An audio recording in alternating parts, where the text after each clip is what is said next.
Hey everyone, hope you are still alive. So I'm Jacob, I joined Multiversx 1 year ago and really with a focus on X exchange. Today, we discuss decentralized exchanges and their future. For this, we have a quite unique and exceptional team of speakers. So first, we have the CPO at xDay2023, first concentrated liquidity protocol on Multiversx and soon other products like options and futures. Please, everyone, warm welcome for James Davies.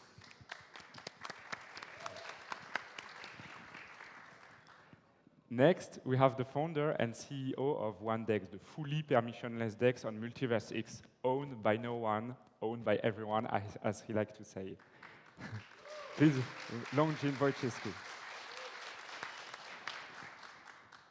I don't need to introduce our next speaker, but still, the founder and CEO of AshSwap, first table swap on Multiversx, but also launching other DeFi primitives like the aggregator and soon AshPerps. Everyone, please welcome Neil. And last but not least, we have the product manager at Swing. Swing is a DEX and bridge aggregator. They integrate more than 60 DEXs and bridges, enabling the circulation of more than $6 billion of liquidity across more than 10 chains. Quite impressive, right? Please welcome Karina, Kurmanbayeva.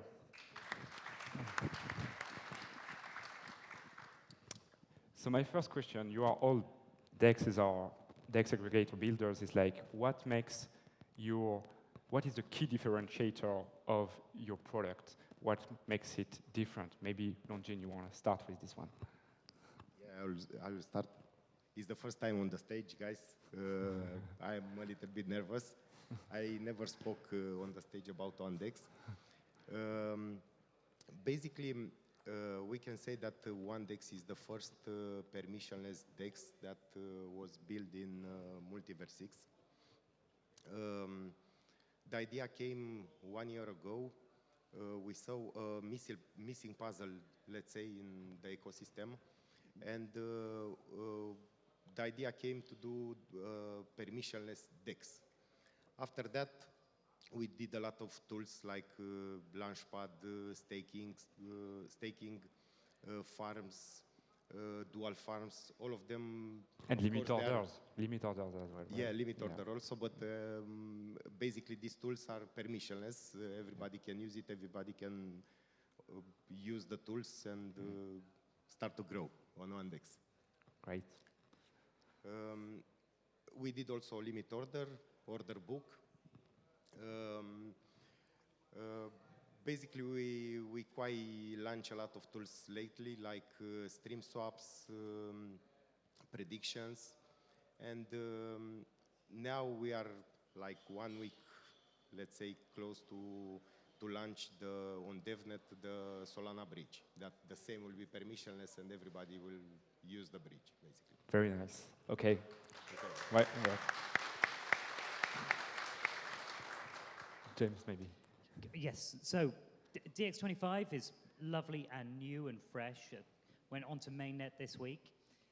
What's unique about us? Well, it's the first concentrated liquidity AMM it's got Uniswap 4 has now copied our approach within our group of businesses to put in multiple fee levels, which means there can be market determination of fee levels in there as well. And this is going to create us less slippage, easier transactions. So we see that as a good first step into the marketplace.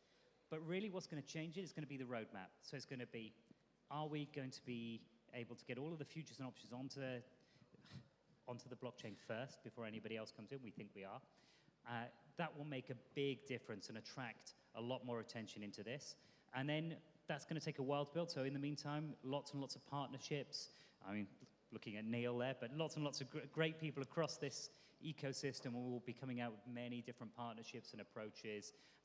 The Hatem guys, some of them are here, but Hamid unfortunately isn't. And we have some great partnerships coming with them as they launch some of their new products. And this is really going to be how do we get all of the eyes on the new products as they launch, make sure that liquidity is available, and make sure that people can find that, and then build more and more capable tools. So anyone that's looking for a project to launch on any ecosystem looks inside this one and says, the tools are there to maximize our value down the line, and that brings them into our ecosystem and brings more money in. So that's where we're going. Thanks a lot. Maybe Karina? Yeah, as Jacob mentioned, we're a bridge in DEX aggregator. And we created this product because we saw an opportunity or a problem that, liquidity is fragmented and blockchain ecosystem is vast, and there are so many different chains and DEXs on each chain.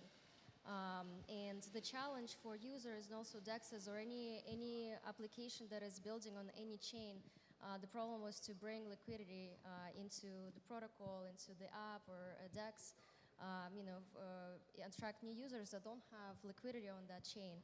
And so what we do is we're helping users and also developers to get the liquidity, to bring it to their ecosystem, to their protocol, their app, so that they can increase user adoption and create more opportunities for their business. Great. And actually, you're witnessing kind of a great, I would say, advantage of DEX is the interoperability that it has, the way it can compose with other protocols and benefit from their liquidity. Neil. Okay, so we have several products, right? But if I have to choose some differentiator, I would choose that we have something to do with everybody. So we have the stable swap with a very powerful DAO. You've seen it with dual swap, right? So in the aggregator, we have integrated OneDex on the progress to integrate the X25. Swing is integrating us. The next product is the AshSwap. Swing is also looking at it as well.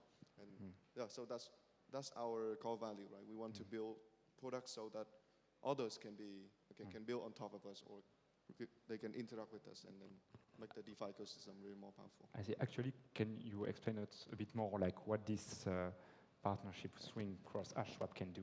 Like.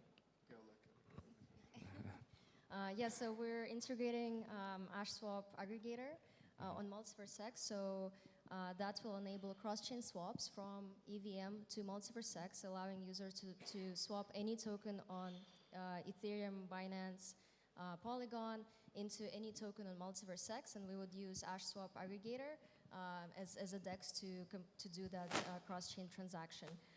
But on top of that, not just swaps, we're also building cross-chain liquidity and lending, deposits and staking, which would be also beneficial for the perp DEX that AshSwap is building. So they would integrate with Swing to allow users on EVM chains to be able to deposit liquidity into their protocol in one transaction. Super exciting. Thanks. Okay. My next question is like, you're building on Multiversx, right?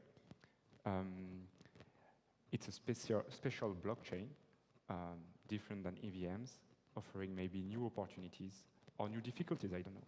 Is there, you think, something that DEXs can achieve only on Multiversx that are made easier on Multiversx than maybe on other ecosystems?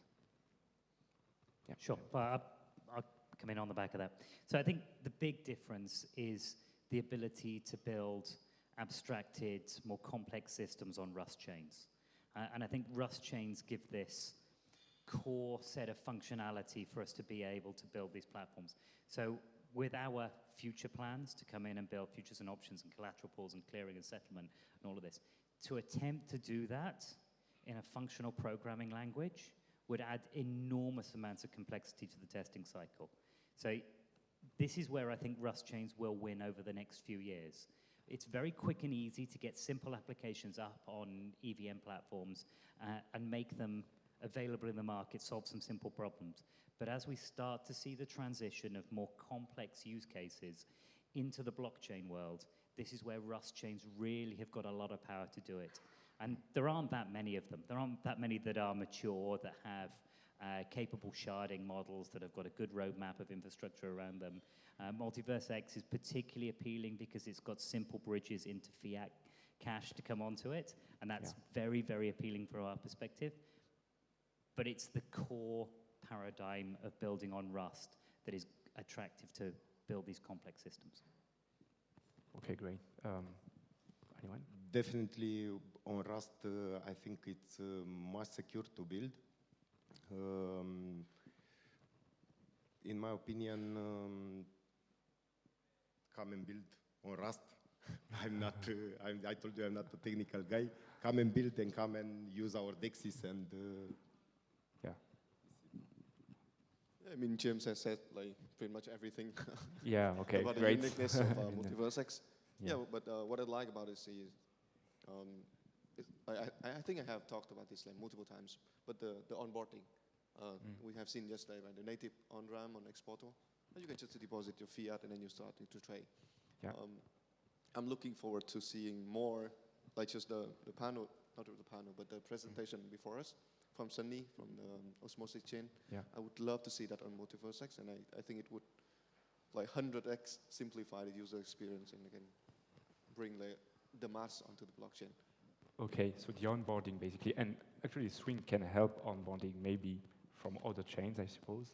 Yeah, exactly. That's what we're planning to do, and we also are talking to Xportal to potentially, be a partner for cross-chain integration. Okay. I mean, they just announced cross-chain swaps, but it's in more centralized way. We can offer cross-chain swaps in decentralized way, which could create some new possibilities as well. Okay, great.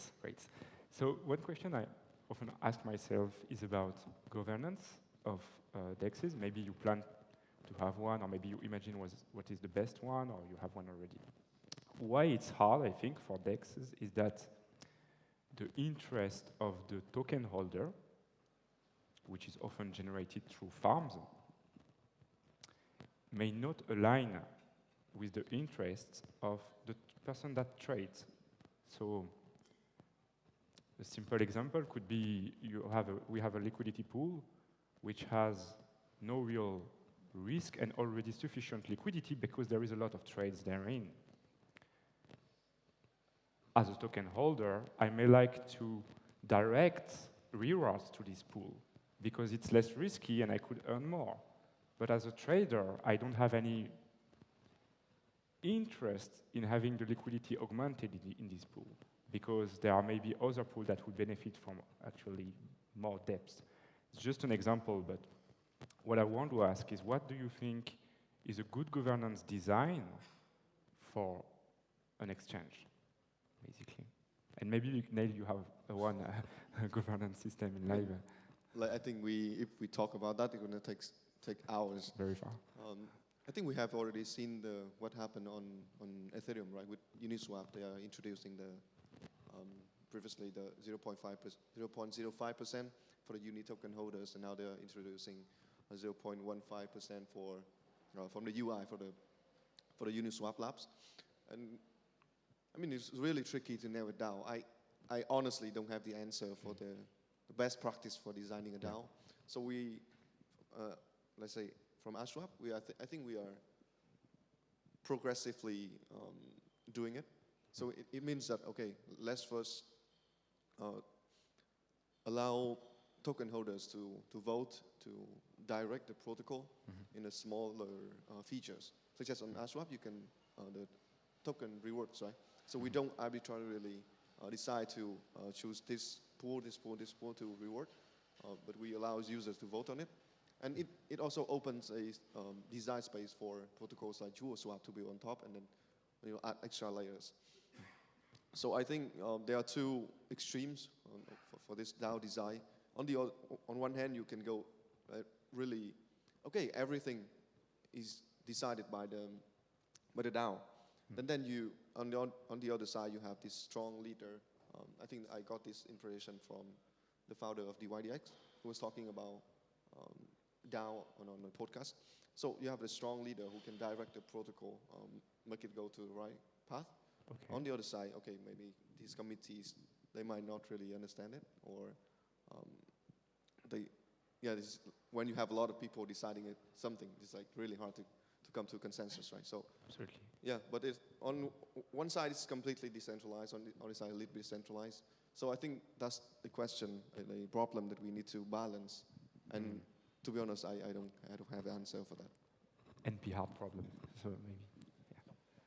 We are planning to build a DAO also on OneDex, and I believe that a truly DAO, the powerful of a DAO is that if the tokens are distributed correctly and they are not big wallets with a big amount of tokens, and I believe this is a truly DAO.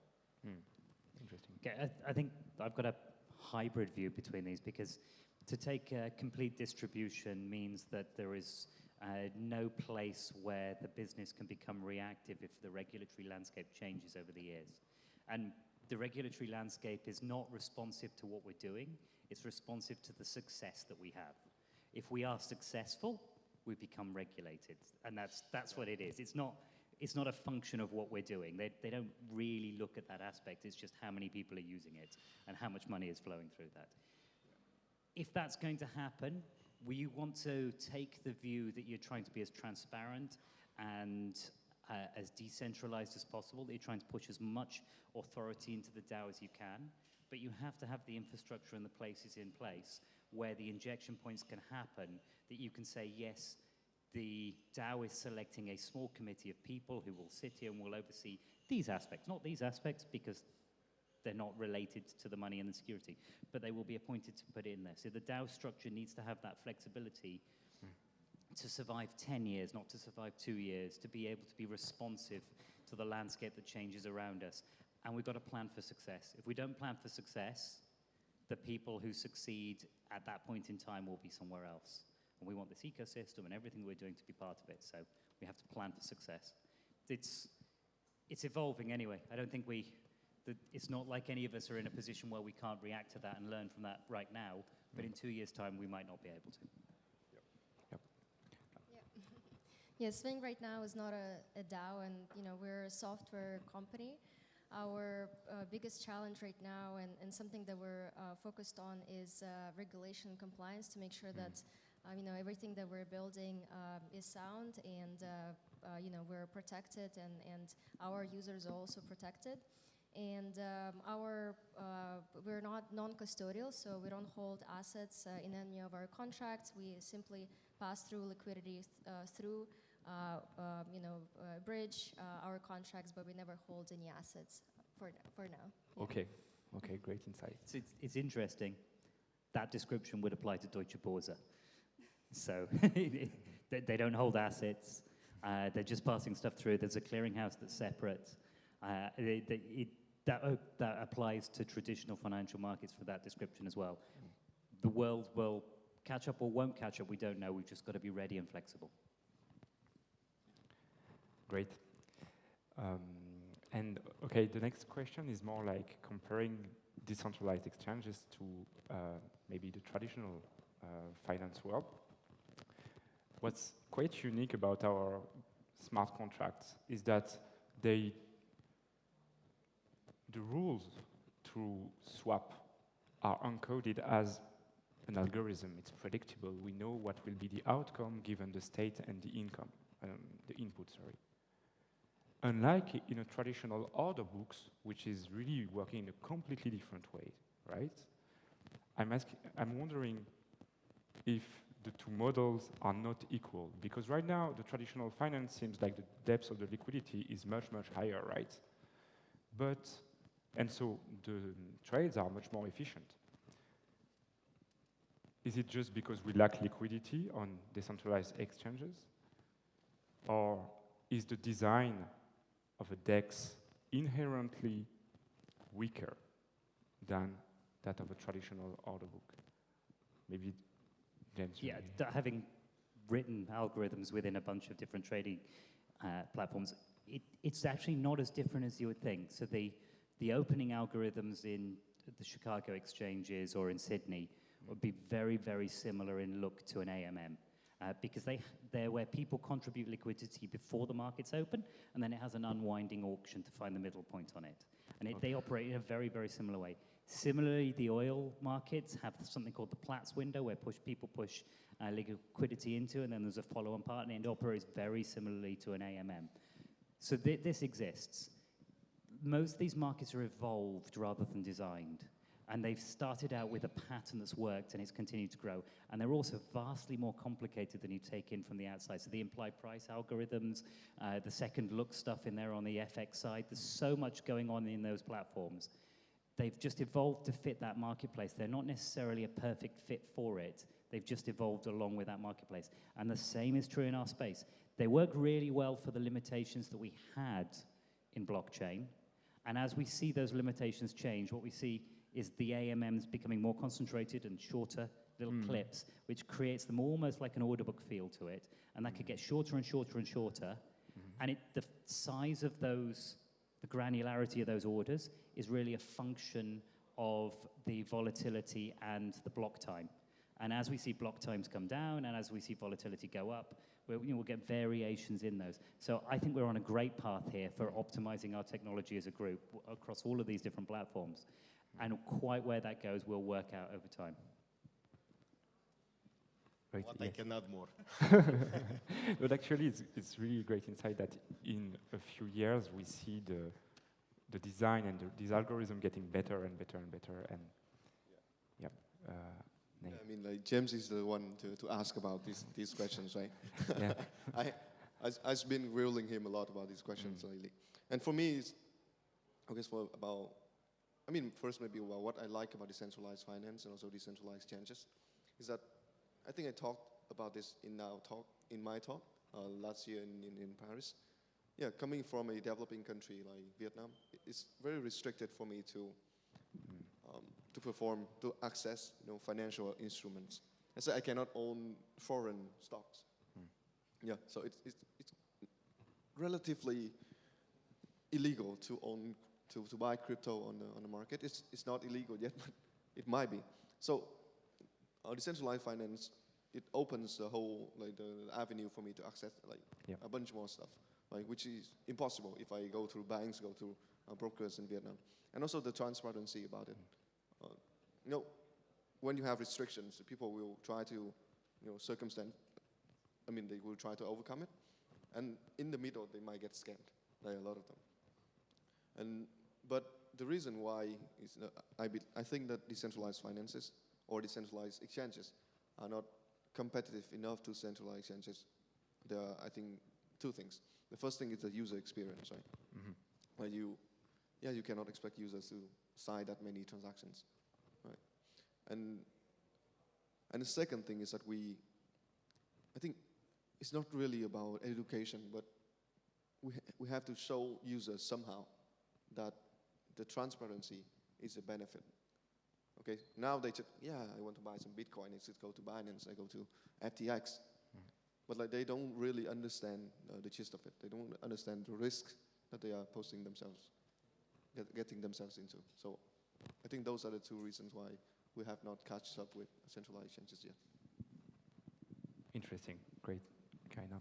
Yeah, and from cross-chain perspective, we look at different DEXs across different chains, and we try to integrate with aggregators mostly, because that gives us more flexibility, because we have a lot of customers who have their own custom tokens or long-tail tokens, and for them to use us, we need to make sure that there is liquidity for cross-chain on any chain, whatever they want to go. And that's a big challenge for us to actually checking where is the liquidity, where is the specific token is hosted, and how do we make sure that all of our customers have access to liquidity. So it's a big challenge, and AshSwap aggregator and Paraswap or OneInch is very helpful for us in that sense, because integrating one aggregator, we get access to a lot of liquidity. Yeah, actually, the liquidity of all these DEXs can be aggregated. That's something unique about DEXs that traditional finance does not have. So in the end, it's an upside that DEXs, I think, have. Anyway, Our time is up. Thanks a lot, everyone, for being here, and see you later.